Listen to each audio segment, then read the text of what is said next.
Raj, do you want to kick us off? Hi, Mark. Hi, Raj. How are you? First of all, any team news, any new concerns? No. I think apart from Stephen Davis, it's only the other injuries that we have, which are few at the moment, so we're fine. What's the mood been like? There was still hope going into the Bournemouth game, but what a difference, what change does that result do to the squad and around the place? I think everybody knew the significance of the game prior to the kickoff. We needed to win it. We needed to get 3 points because anything we wanted to do in terms of making sure we're still a Premier League club next year, if we're honest, probably hinged on getting a maximum total of points from that game. We were able to do it. There was a huge outpouring of emotion, but we have to remind ourselves that it's only one quarter of what we got ahead of us. We had 4 games before the Bournemouth game, and that was just one part of what we have to do from now to the end of the season. So we're still working hard to the same end, which is to make sure that we're still in the Premier League at the end of these games. And the significance of the Bournemouth result obviously was to push us closer, clearly to the ones above us, but obviously to impact on them, hopefully in terms of pressure we can exert on them. So I think that's been evident in how the week's been reported in terms of, well, maybe teams around us will look over their shoulder and worry about us coming up on the rails, because I think everybody feels that we're a side that's got good quality. For whatever reason, we haven't been able to show it on enough occasions this season, and we found ourselves in this situation. But now we've got to step up, and I have to say that last weekend, absolutely to a man, everybody did. How different a proposition are Everton now? It's an away game. They probably haven't got a huge amount to play for themselves at the moment. Does it benefit you that they've perhaps settled in what they're going to achieve this season? It's very difficult to really anticipate. Everybody's different. It's teams that have maybe in their own mind completed their season. They're in mid-table. They're fulfilling fixtures. Then maybe that can have a detrimental effect. I don't see that happening with Everton, if I'm honest. Sam's a very experienced manager who demands a lot of his players, and he won't let them or allow them to taper off their season. They still want to, I would imagine, still want to finish well, and clearly it's their home game. They're playing in front of their own fans. Their fans will demand a certain level. They paid good money to see them, so you can't allow a season just to taper off just because maybe the game is, in terms of how significant it is to us, and in comparison to Everton, you still have a responsibility to the club and the fans.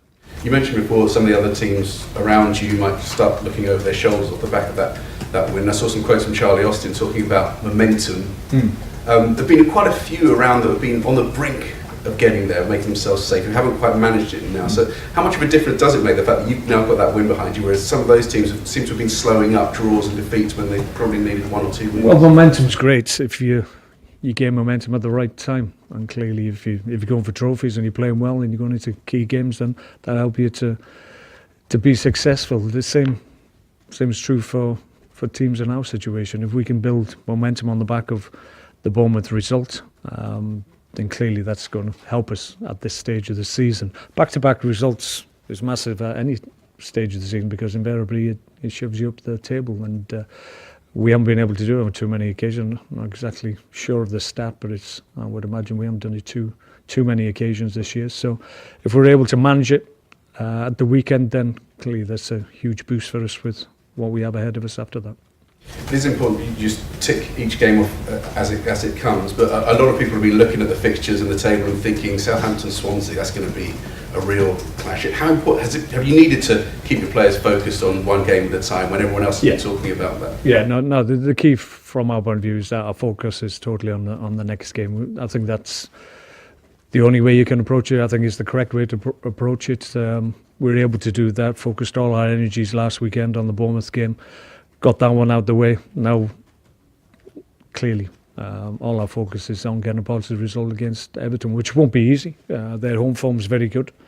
I mean, the amount of points that Sam has been able to earn as Everton manager is really high. In terms of the top six, I think he's probably got more points in the same amount of games than Arsenal have. So it shows that he's doing a great job there. And it'll be difficult. Their home form invariably is strong. It's always the strongest part of their season. I was going to ask you about Sam. He came in, as you did, taking over a team that needed to make a change, and he's taken them up to 8th place. In spite of that, there seems to be a couple of people suggesting this might be his last home game. Do you think it's somewhat unappreciated what Sam has managed to do since coming in there and taking them up to 8th? Well, yeah, clearly, from the outside looking in now, or from whatever direction you look at it, clearly he's done a good job. He's gone in there, stabilised the club when maybe people were a little bit concerned in terms of where they were and what the season had in store for them. But he's gone there and done a good job. My understanding is he's got another year left anyway, so there's always discussion. I think at this time of the year, a lot of agents are flying around putting CVs of their clients into clubs they think they would like their client to be part of, and we're all at risk of that because that's what happens this time of the year. So Sam's strong enough to understand that, and he'll know if people make a decision that's a negative against him, he'll know that he's done a good job there, whatever.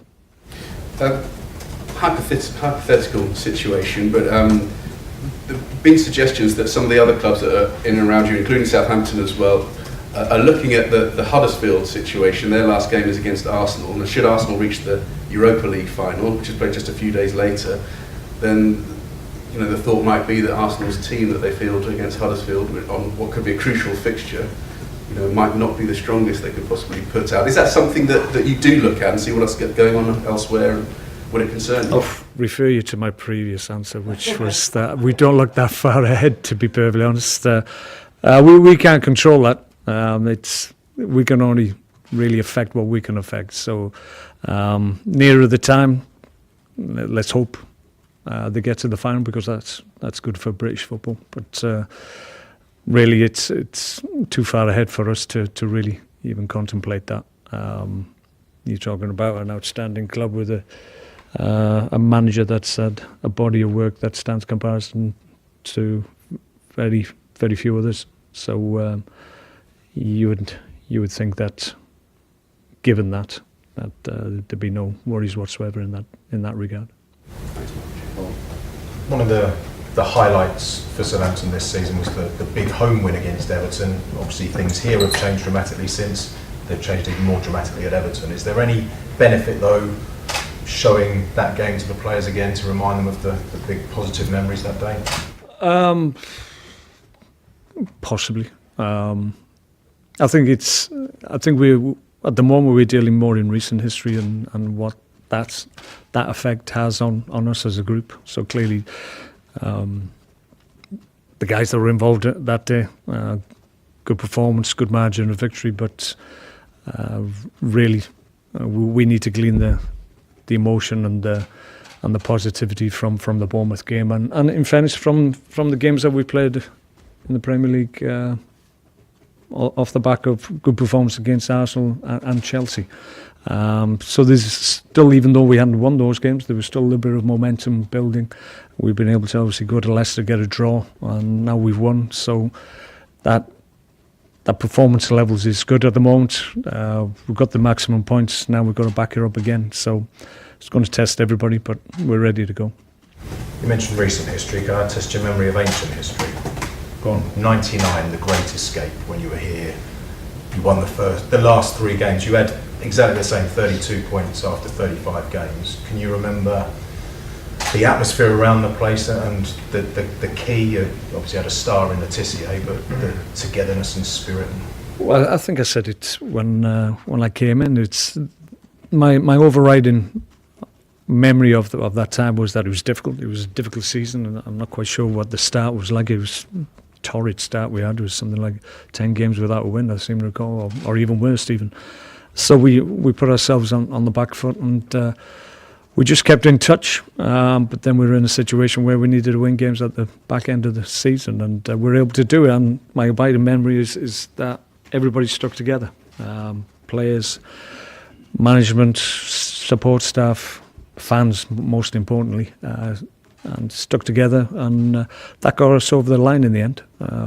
We had some big results. I think Wimbledon away, where Wimbledon were a difficult side in those days, as many of you will recall, and we went there, got a good performance, great results, and were able to get the job done at the Dell as well. So. Long time ago, but there is parallels, clearly, with similar circumstances and similar situation. Let's hope the outcomes are the same. I can't imagine it compares, but you've won some of the biggest trophies in football. What's the elation like when, on that final whistle, when you do stay up against the Octo? Yeah, it's huge. If I do it as I've done it as a player. If we can do it as a manager, then there's similar emotions, but they're in different quantities, and unfortunately for managers, they dissipate very, very quickly, whereas players can wallow in it a little bit more than managers can. But the same emotions, same degree of elation if you can do it.